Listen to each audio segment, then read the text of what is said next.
I'm going to do this. Yes, sir. So today we're talking about row, row, row your boat, and let's take a minute to review some of the stuff that we should have gotten solid in the previous two lessons. First one is how you hold the guitar. You can hold the guitar any way that works, but the for me to maintain my credentials as a guitar teacher and to be in a group of people who supposedly knows what they're doing, I'm supposed to teach you the correct way to hold the guitar. And the correct way to hold the guitar is the same way you would hold it if you were standing up, getting ready to play in front of 10,000 people at Red Rocks. And that is that the guitar needs to be in about a 60-degree angle, and it needs to be right in front of your belly, which means that if you are going to play correctly, that guitar sits down between your legs when you are sitting down to practice. What you probably are wanting to do is practice with it over here, and that's not ideal. You're going to end up with all sorts of crazy fingering problems and all sorts of crazy wrist issues when you let your guitar be horizontal. So you can do that. Lots of guys play that way, but I wouldn't recommend it. Okay, this is what I like to see when you're playing ukulele, playing guitar, playing banjo. This is the way you're going to hold the instrument when you are playing on stage. And so when you are sitting at home practicing, it probably makes sense to practice in the same way you're going to hold it when you get on stage. Not a bad idea to use a strap even when you're sitting at home. Just has this ability to keep the guitar from moving around. Next thing I would recommend, finding yourself an armless chair, nice and steady, so you can sit straight and don't have anything bumping into your arms. And we want to keep our spine as straight as we can. We have a tendency, if we're playing from sheet music that's sitting on a kitchen table or whatever, to be leaning forward, and we end up with lower back problems and all that stuff. Just not ideal. Get yourself a music stand at home, and it makes the most sense. Makes playing easier. Next thing we want to be thinking about is our left hand behavior. Left hand thumb, we don't ever see our left hand thumb. It's always riding along here behind the neck, and it's perpendicular to the neck. It's actually running just like this. This is what we want our thumb to be doing, just running along just like that. And then your thumb's going to be hanging out behind your middle finger. Everywhere your middle finger goes, that's where your thumb's going to go.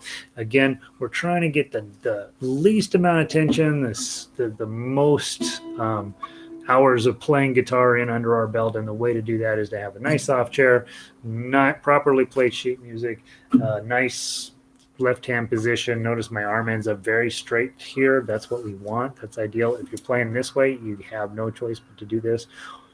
Or worse yet, run your thumb way up there. And none of that's going to be ideal for your playing down the road. So this is what we want. Okay, we already talked about that. Day one in this series, we talk about tuning your guitar. Eddie, 8, Dynamite, good, bye, Eddie. And that's what we want to make sure that we've got our guitar tuned to. If you have not already purchased a snark, top of the line snark, go find the most expensive snark you can get your hands on. That's the one you want. I have used lots and lots of the cheapy tuners. They break, they don't tune properly, they roll through batteries like crazy.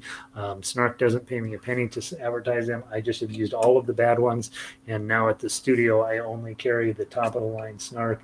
I just don't see any reason to waste my life trying to tune with cheap tuners. Just get a good one. Once you're in tune, make sure you turn it off, and the batteries will last a real long time.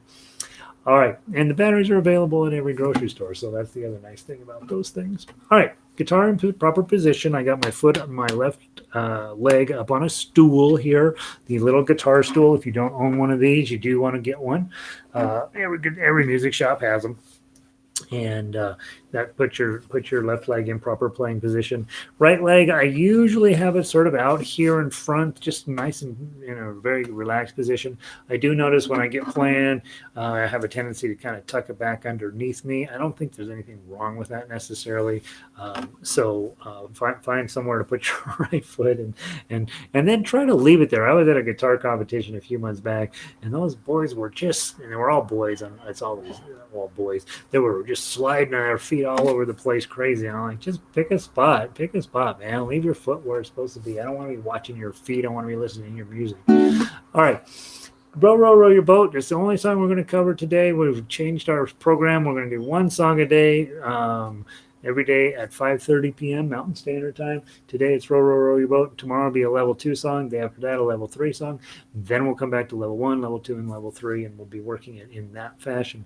That way, if you are brand new to the program, you can just dial into those level 1 classes and be really, should be more comfortable than sitting through higher level stuff that doesn't make sense quite yet.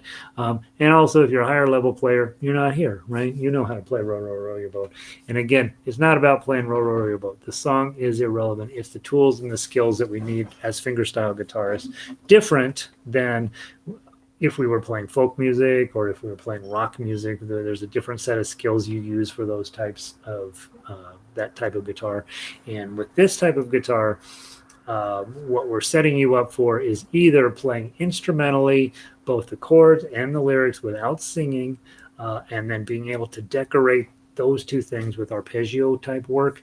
And so what we're really working toward in fingerstyle is playing the melody, playing the chords, and then decorating the song and the longer notes with stuff, which will lead you, once you are doing that competently, then you are switching to classical guitar is no big deal. It's absolutely in your wheelhouse. The only difference between classical guitar and fingerstyle is in classical guitar, we really don't do chords. You know, we get rid of those and we just say whatever this weird shape is, that's the chord. And the other thing that happens in classical guitar is you get into academia, right? And academia insists on having a specific type of guitar, and they get rid of tablature. They want you to read standard notation. And so that's that. The other thing, the other place that this style of guitar goes very naturally to is towards jazz guitar, where you are then taking what is a, let's pick an A chord and turning it into an A major 7, right? And you get a much fancier, different type of sound to it. And so this type of guitar leads there as well. Jazz and classical are sort of competing for the top level of a really awesome guitar. And that's where this type leads you. If you want to play rock and roll in a heavy metal band, all you need to do is learn your basic chords and then practice your scales until you want to die. And that's where heavy metal guitar comes from. And I think, you know, there's something to be said for that. There's a lot of fun, and it's got its own unique challenges that I think are fascinating. When you grab an electric guitar, you realize, man, bar chords are really much easier on that than they are on an acoustic guitar. And you also get to have a fuzz pedal and a death pedal, whatever that thing does. You know, that's pretty fun. You can do that. That's another way to spend some money and some time. But we're going to teach you fingerstyle. We're going to teach you to play melody, read from tablature, then add the chords in with it, sound like a grown-up would want to play the guitar. That's what I think we do. Okay, so row, row, row your boat. Let's talk about the chord. The chord is a D chord. Index finger, 3rd string, 2nd fret, middle finger, 1st string, 2nd fret. Ring finger is 3rd fret, 2nd string. Okay, so that's a D chord. Some of you, I notice with my students, a lot of people end up doing it upside down, and you do not want to do that. You really need your index finger above, middle finger below, ring finger sticking out there. And then notice my thumb, wanting to, because it's an open chord, I'm being lazy, get that thumb down. It's only a few millimeters, but it makes a difference. Okay, and it's also now hanging out right behind where my middle finger is hanging out, and that's ideal. That's what we want. Okay, on a D chord, we'd like to just strum the bottom 4 strings because this is a D string. Okay, and that means the root note, the note that has the name of the chord in it, D, is at the bottom or the lowest note in the guitar, and it sounds beautiful. That's the chord we want to use. But if you hit the 5th string, which is an A, it's also part of a D chord, so it's not the end of the world. It's not quite as centered, not quite as reliable, I guess, is a weird way to say it, but it sounds pretty. Okay, and then we don't want to hit the top string because that's an E string, and especially if you're on an electric, and all this nasty information is going to go down into your amplifier, and it's going to be a sad day. That would be the only time that I'd ever reach my thumb up over the top, is to get this string to stop vibrating. Okay? Now, let's talk about, we're going to play through this 3 times. I want to play it 3 different strum patterns. Okay, the first time through, I want to go thumb, thumb, and I want 2 strums for every measure. So it's going to go row, row, row your boat. Okay, that's the first time through. I want you to do that. Okay, just thumb down. Second time through, I want to go take the same 2-beat pattern, but I want to do it twice. Row, row, row your boat gently down the stream. What you're doing there is you're using the face of your fingernail. That's the word I'm looking for. The face of your fingernail going down, and then the pad of your finger coming back up. Okay, still in a 2 pattern, but it's 1 end, 2 end, 1 end, 2 end, 1 end, 2 end, 1 end, 2 end, 1 end, 2 end. When I watched Segovia, one of the great classical guitarists playing when he would strum, it was pretty normal for him just to do that finger down. You don't strum a ton in classical guitar, but you do sometimes, and that's what he would use often. And then the third time we come through, which I wrote a goofy version of Row, Row, Row Your Boat just for guitars. I want you to take these 4 fingers. I want you to put D, D string, G string, B string, and E string. Okay, I want you to pluck them in here, and I want you to go 1, 2, 3, 4. Just collapsing your knuckles. 1, 2, 3, 4. All 3 of these patterns are very useful as a guitarist. Down, down, down, down, down, up, down, up, down, up, down, up, and pluck, pluck, pluck, pluck, pluck, pluck, pluck. We haven't changed anything over here. We've just changed dramatically the way the song's going to sound each time we go through it.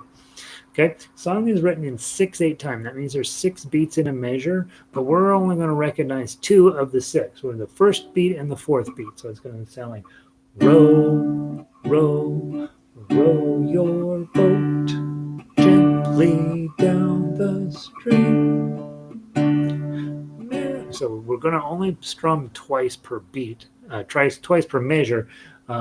Even though there's 6 beats, right? So we're basically strumming once for 3 beats and then strumming again for the last 3 beats. Okay, we're gonna play through the whole song 3 times. If you get confused or lost, go back to your thumb pattern and just find me on the paper. Okay, 1, 2, ready, play. Row, row, row your boat gently down the stream. Merrily, merrily, merrily, merrily, life is but a dream. Change your strum pattern. Row, row, row your boat gently down the stream. Merrily, merrily, merrily, merrily, life is but a dream. One more time. Row, row, row your boat gently down the stream. Merrily, merrily, merrily, merrily, life is but a dream. When you get to that last chord, don't lift this up. Let the guitar ring out. Try not to touch any of the strings. If you feel like, all right, I'm tired of holding this chord, I'm tired of the guitar strumming, so take your palm, roll it up over the bridge and then up over the saddle like this to get it to stop.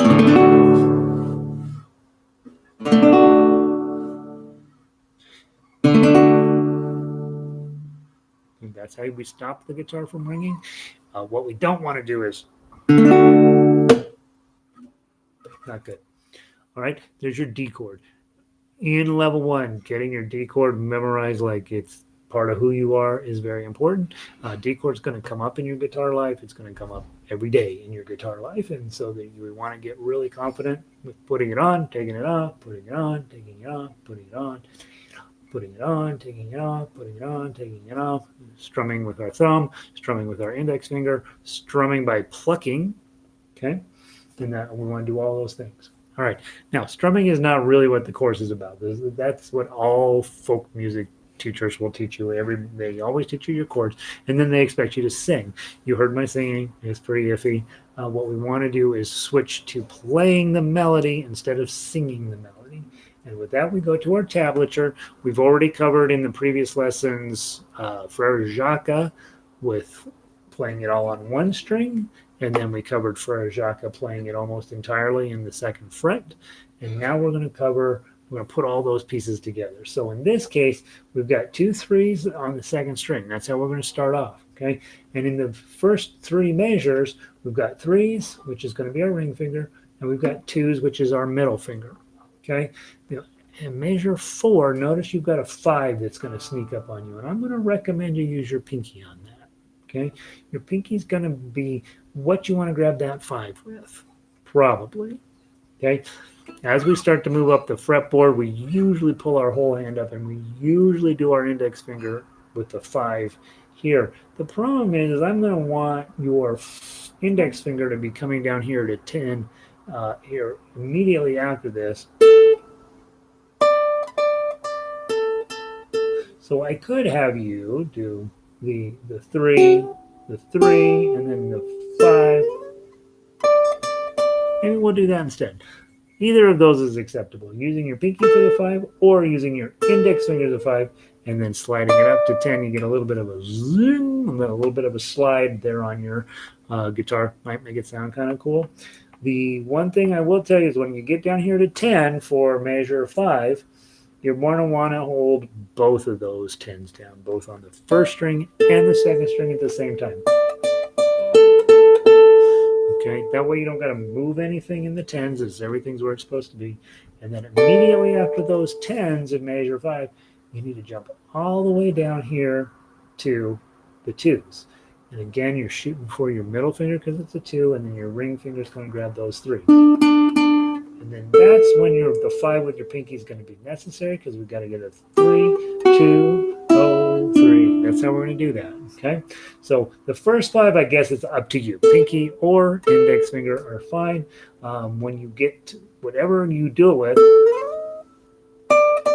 maybe I would do a pinky, overshoot the 10, and then get my index finger to do both of those at the same time. Isn't that smart, right? So probably do a pinky, slide it up to 11, which gives you your time to your index finger to go get those 2 10s. Okay, and they'll be really fast after the slower part of the song. Let's try it together. If this is not the way you play, if you're like, nope, I am always going to sing no matter what, I love to sing, I have no reason to ever play melody, then you can just be strumming the chord with us behind what we're playing here, okay? But honestly, you're not here if that's you. You're here to learn how to play from tablature, okay? Let's start at the top. Remember, ring on 3. 1, 2, 3, 3, 3, 0, 2, 2, 0, 2, 3, 5, 10, 10, 10, 10, 10, 10, 2, 2, 2, 3, 3, 3, 5, 3, 2, 0, 3. How'd we do? Good? Bad? Whatever, right? If things went pretty well, but you missed 1 or 2 places, you don't need to replay the whole song. You just go work on those 2 or 3 places where you blew it. If the whole song felt like a struggle, then you're playing it too fast. And so that's when you slow down and try it at a different pace, okay? So know what you're fighting. It's really easy. I can't, guitar, blah, right? You're either playing stuff too fast, in which case everything's a struggle, or you're playing stuff at the right speed. You just need to work on specific parts of that song. And so that's what you want to be thinking about. I would say, generally speaking, for most students, they should be playing much slower, and for 99% of the students I teach, they probably should be playing simpler music. They come in there and say, I want to play Eric Clapton. Okay, let's get started with Row, Row, Row Your Boat, right? And then they decide that's not for them. But where you're building your toolbox, that's what's going to matter. Okay, let's give this one more time through. Okay, nice and slow. 1, 2. Let me count in just 2, and then we'll go. 1, 2. 3, 3, 3, 0, 2, 2, 0, 2, 3, 5, 10, 10, 10, 10, 10, 10, 2, 2, 2, 3,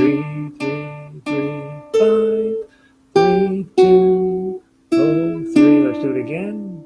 Go. 3, 3, 3, oh, 2, 2, oh, 2, 3, 5.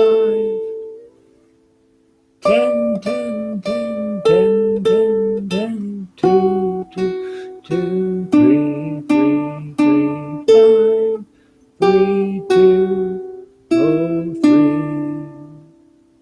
Beautiful. The repeats at the end of the song tell you the first 2 times you're supposed to play measure 8, and on the 3rd time you're supposed to skip measure 8 and play measure 9. Okay, so just make sure you're clear what those brackets above measure 8 and 9 mean. First 2 times you play into measure 8, last time you don't play measure 8, but you play measure 9. Okay? All right, so that's something to work on if you're brand new to tablature, if you're brand new to guitar, if you're learning to stop singing and stop strumming and actually play this instrument, that's what you want to be working on, right? Now, level 1, I don't expect you to be able to play Tough Axe, but I like to talk about what it is, okay? What Tough Axe does is it combines the chord and the melody at the same time. It is fingerstyle guitar. The only thing that's missing from that we typically do in fingerstyle is a bunch of arpeggios between longer notes. And so we don't do that here. We do a little bit of it actually. Measure 4, there's a couple of decorative notes there just for fun. That's what fingerstylists do is in measure 4 you'll see they're going to play this G chord with a 5 on it. And then they're going to have 3, 2, just to sort of jazz things up a little bit. My camera is confused as to who we should be paying attention to. There we go. All right. Now, what we do in fingerstyle is we grab the chord shape, okay?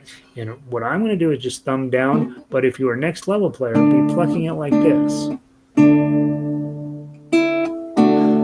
Okay, but I'm going to play it thumb down.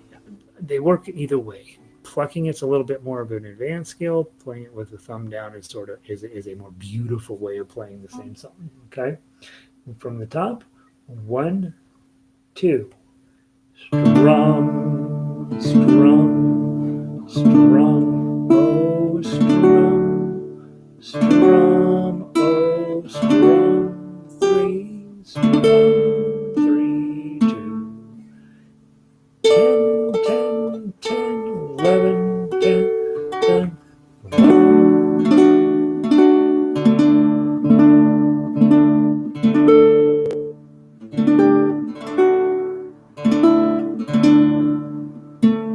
One more time.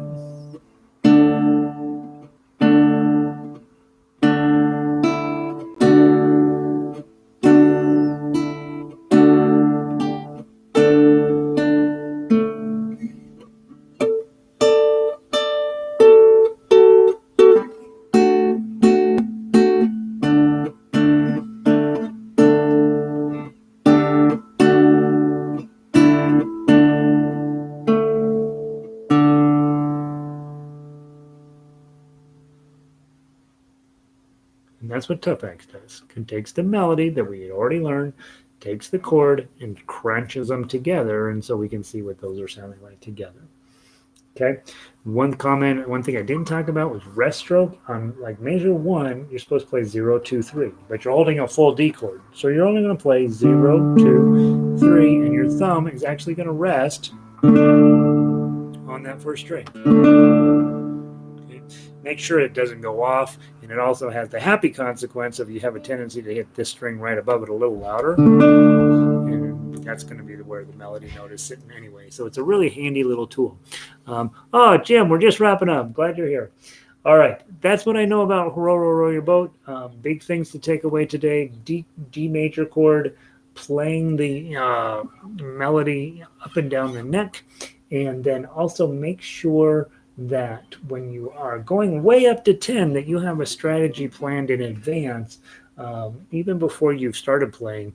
Hey, I know those 10s are hiding out there. I'm going to have a plan in place for when I get there. So always read through your sheet music before you actually tackle it. Last piece of advice that I have, which I think is the most important piece of advice, is on the website at the top of the sheet music page is an MP3 player. It has sound files for every single one of the songs in the program, and a lot more beyond that as well. It even has our orchestra stuff in there. He has all kinds of good, beautiful music that you can play that's waiting for you there. So if you're a level 1 player, you're all set. If you're a level 99 player, maybe you want to call and send me an email and talk to me about what songs you would like to be working on and how we can get that done. All right, paperwork things. Number 1, Jim, 5:30, not whatever time you came in. I've been running a little bit late on guitar lessons, so maybe 5:40. I think I'll adjust that time just to give myself that extra 10-minute crossover. Second thing, everything that all of our resources are housed at denverguitarorchestra.com. Go check everything out on that page. There's a lot of good music on there. Ginny with the light brown hair, Chord Melody, Tough Axe is on there, and it's a beautiful song. If you ever wanted to get your head around 1852 and one of the great songwriters I think of all time, Stephen Foster, just sitting there waiting for you. Yeah, is it Bohemian Rhapsody? No. Is it better and probably more playable for you as a guitarist? Possibly. And I would say, all of the songs in this program are really worth putting your time in because you're building your toolbox. Okay. Next thing is if you have questions or if I said something crazy that makes no sense, which is normal for me, send me an email and let's see if we can clear it up over email. And if we can't clear it up over email, I'll make a video for you and send it to you. Not against that at all. Let's see what else. If you want to do private lessons, I'm available on Zoom these days and FaceTime and all that other stuff. So if that seems like if the group class is not working for you, toss me an email and we'll see if we can't arrange something. And I think that should do it. We'll be in lockdown for a while. You might as well learn to play guitar either in a new way or a better way or in the way you were playing it, just more often. Whatever works for you. Let's do it. We got another month ahead of sitting around doing nothing. So let's get to be better guitar players. Tomorrow will be level 2, and I can't remember. Let me peek and see what song we're going to be doing tomorrow. Tomorrow is what is it? Oh, the ever popular Mary Had a Little Lamb. If you don't know the tune, believe me, you're going to fall in love with it. It's one of the great tunes of all time. It's a goofy tune, but it's a terrible song, but it is really good for getting us our chord pairings together. There'll be 2 separate groups of 2 chord pairings, so you can get a sense of, hey, this key sounds like this, and this key sounds like this. When we start talking about what works with keys in music, very helpful tool that musicians use to help them. Well, basically, we use different keys primarily to help singers because they are stuck in their range that they can sing, and so we like to find keys on our guitar that work with their voices, and they can't change their voice, but you can change your key, and so that's one of the reasons why you want to know the different keys. And then the day after that, we will be on to Plaisir d'Amour. Don't be confused. That's Can't Help Falling in Love with You, Elvis Presley's version of it. We call it Plaisir d'Amour to get around copyright issues. But it is absolutely full-blown, legit fingerstyle piece of music and absolutely 100% worth your time. So that's where we're going to be headed with all of this stuff. Glad you guys were here. Thanks for showing up. We had to end up with a decent crowd at the end here. So Michael, Jim, anybody else that well, you're the only 2 that said hi, but I know there's other people out there. Hopefully you learned something. Hopefully this is helpful. Again, send me an email, denverguitarorchestra.com. Just go there. My email's all over that. And so have a wonderful, what's today? Sunday. Stay out of people's way. Just don't go outside. Just don't go there, right? Let's take this seriously. Let's get it over with. The sooner the better so we can all get back to making music together. Have a wonderful Sunday, you guys. It's beautiful here in Denver. Hopefully it's beautiful wherever you are. And I will see you tomorrow. And we will talk, and you will be a Mary Had a Little Lamb expert. All right, guys. Have a wonderful day. I'm going to end this stream.